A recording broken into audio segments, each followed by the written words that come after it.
Buenos días y bienvenidos a Libros y Laberintos. Yo me llamo Sergio y este es un blog de lectura. Hoy día quiero traerles la recomendación a un libro de poemas que leí que me gustó mucho, que se llama Fragmentos a su imán. Es de José Lezama Lima, el cubano, uno de los máximos exponentes de la literatura latinoamericana y uno de los más importantes escritores cubanos que hayan nacido en esa isla, ¿no? En realidad estos videos trato de hacerlo sobre todo del texto, pero se puede decir que el autor, bueno, sufría de asma.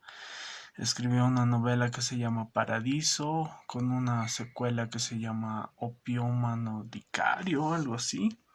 No me acuerdo bien el título de esa novela segunda. Y escribió poemas, ensayos, con un estilo muy enrevesado, muy barroco, muy delicado y delicioso a la vez, ¿no? Bueno, lo primero que debo decir sobre este libro de poemas es que es un libro donde nada es seguro, ¿no? Nada es seguro, el estilo es barroco. Esto significa un estilo muy especie de exuberancia salvaje de la naturaleza, una especie de puesta en escena de una crisis del lenguaje y al momento mismo de poner esa crisis, una especie de apropiación de esa crisis y de esa forma tan violenta y al mismo tiempo tan tropical, por ahí, por así llamarla, de poetizar y de construir con el lenguaje figuras e imágenes, sobre todo imágenes, porque Lezama creía en que las imágenes eran como la sustancia poética por excelencia, ¿no? Y para comprender un poco más, para ayudarnos en esto de entender el barroco, podríamos remitirnos a este libro de Octavio Paz, Sor Juana Inés de la Cruz o las trampas de la fe. Este libro yo no lo acabé de leer, pero tiene en el primer capítulo en el subtítulo una literatura trasplantada. En la primera parte, el reino de la Nueva España, tiene una comparación entre lo que es lo romántico y lo barroco, ¿no? Entonces me parece que ese es un punto que podríamos empezar a discutir, charlando igual un poco sobre qué es lo barroco en contraste con lo romántico, ¿no? Entonces se los voy a leer este fragmento, ¿ya? Aunque barroquismo y romanticismo son dos manierismos, las semejanzas entre ellos recubren diferencias muy profundas. Los dos proclaman, frente al clasicismo, una estética de lo irregular y lo único. Los dos se presentan como una transgresión de las normas, pero en la transgresión romántica el eje de la acción es el sujeto, mientras que la transgresión barroca se ejerce sobre el objeto. El romanticismo pone en libertad al sujeto. El barroco es el arte de la metamorfosis del objeto. Esto es muy importante. El romanticismo es pasional y pasivo. El barroco es intelectual y activo. La transgresión romántica culmina en la apoteosis del sujeto o en su caída. La transgresión barroca termina en la aparición del objeto insólito. La poética romántica es la negación de un objeto por la pasión o la ironía. El sujeto desaparece en el objeto barroco. El romanticismo es expansión. El barroco es implosión. El poema romántico es tiempo derramado. El barroco es tiempo congelado. Las palabras ingenio y concepto definen a la poesía barroca, sensibilidad e inspiración a la romántica. El ingenio inventa, la inspiración revela. Las invenciones del ingenio son conceptos, metáforas y paradojas, que descubren las correspondencias secretas que unen a los seres y a las cosas entre ellos y consigo mismos. La inspiración está condenada a disipar sus revelaciones, salvo si encuentra una forma que las contenga. O sea, el romanticismo está condenado a redescubrir el barroquismo. Es un trabajo que pienso acabarlo de leer y tal vez haga un video porque me parece que la prosa ensayística de Octavio Paz también, por lo menos en lo que he podido leer del libro, está genial, ¿no? Mario Vargas Llosa dice que su obra maestra de Octavio Paz. Viniendo eso de un novelista, es un poco dudoso, ¿no? Yo he leído también Libertad bajo palabra y me parece un poeta genial, Octavio Paz, que balancea esas dos cosas, ¿no? El instinto y la racionalidad. En su trabajo poético y en su trabajo ensayístico. Bueno, pero lo que quería decir sobre lo que leí de Octavio Paz es sobre todo esta idea de metamorfosis de un objeto, ¿no? Y para tratar de demostrarlo o tratar de enlazarlo con la poesía directamente de Lezama Lima, voy a leérselos ahora un poema que me parece donde se ejemplifica esta idea de la metamorfosis del objeto, ¿no? Se llama Me hace propenso.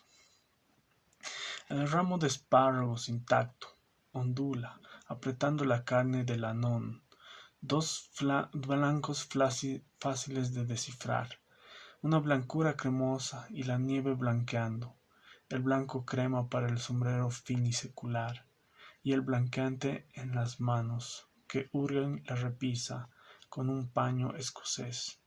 La bombilla, como una pantalla verde, mezcla en un lamentoso hipante el espárrago lunar y la escarola lagarto. La túnica del dominico de hierba derramada se pinta con el barniz innato del blanco del espárrago. En la mañana, tropezando con la blancura del pan, se mira una túnica y se pinta un espárrago.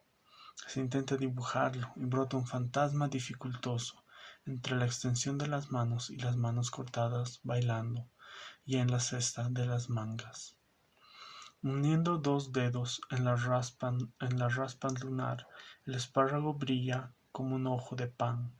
Esa blancura me hace propenso, como si todos fuesen otros. Este poema se llama Me hace propenso, ¿no?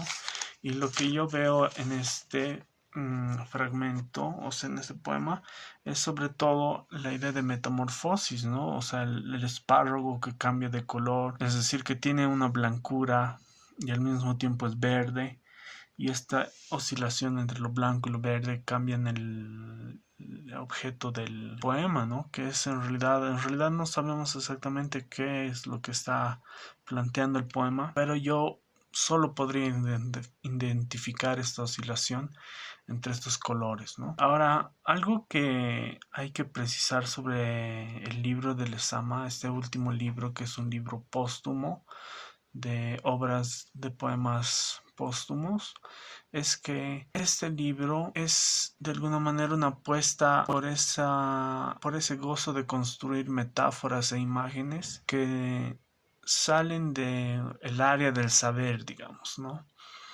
Uno nunca va a poder decir específicamente qué es lo que quiso decir Lezama, pero eso no importa porque yo lo veo eso como una virtud, ¿no? El de trabajar la imagen, el de crear una especie de ultra surrealismo, el de construir metáforas que tienen su asidero en amalgamientos de sustancias. Y Lezama, eso es lo que hace con su poesía, ¿no? Ahora bien, él tiene en unos ensayos, como por ejemplo La expresión americana, donde trabaja él su propio concepto de barroco. Ese se llama El Señor Barroco, un texto famoso que hemos llevado en la universidad, pero del cual he decidido dejarlo aparte porque quería sobre todo centrarme en los poemas, ¿no? En los poemas del libro. Yo generalmente trato de mantenerme sobre todo cercano al texto, no tanto a una información, digamos, separada de lo que estoy tratando. Entonces, ese sería un otro lugar donde buscar, digamos, esta discusión del barroco, ¿no? Un señor barroco que va y lo devora todo con tiento y con gozo en ese mismo acto de devorar elementos de cultura y de la naturaleza, ¿no?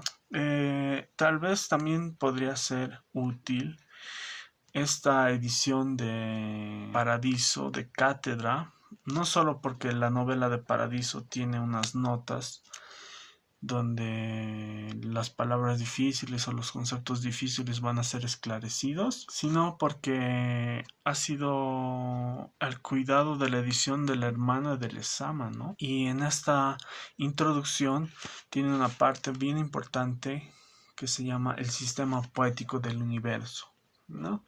Entonces ustedes pueden buscar esta edición de cátedra. Yo leí la novela Paradiso como hace unos 5 años, entonces tal vez también es época o tiempo de que le haga una relectura, ¿no? Y me gustaría leer también la continuación, que es algo que no he leído, entonces tal vez consiga eso y lea pues las dos partes, ¿no? Porque sería, esta novela está incompleta sin su segunda parte, que también creo que es póstuma. Y bueno, creo que eso es básicamente lo que tenía que decir. Les he dejado en los links de abajo de las descripciones un enlace al material de lectura del UNAM, que es sobre Lezama. Ahí tiene poemas que son importantes, como Muerte de Narciso.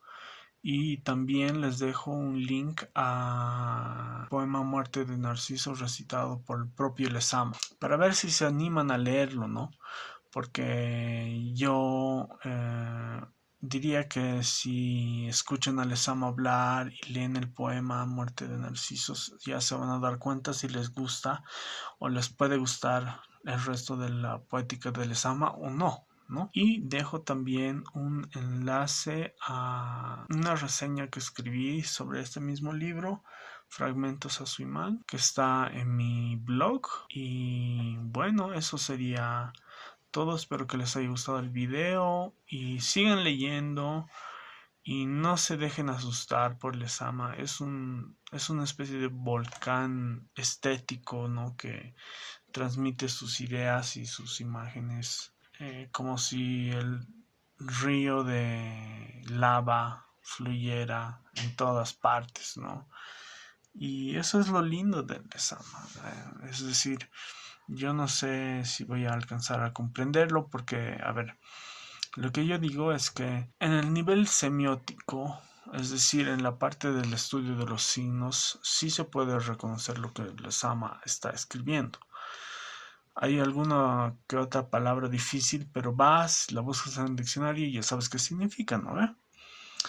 Pero lo que yo digo es que la dificultad está en el nivel semántico, es decir, en el nivel del discurso, en la construcción textual de lo que Lezama quiso decir, digamos, ¿no?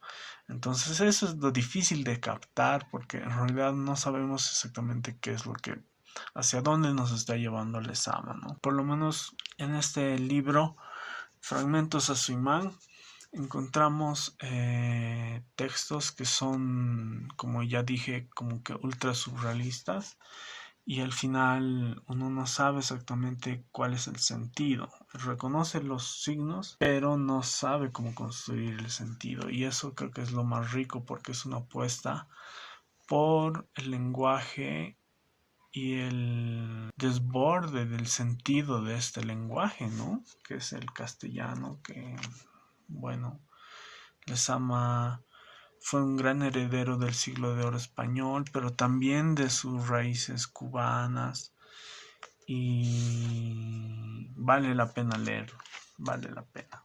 A mí me gustó mucho y espero que a ustedes les guste también. Espero que estén bien, sigan leyendo y nos vemos en el próximo episodio. Chao.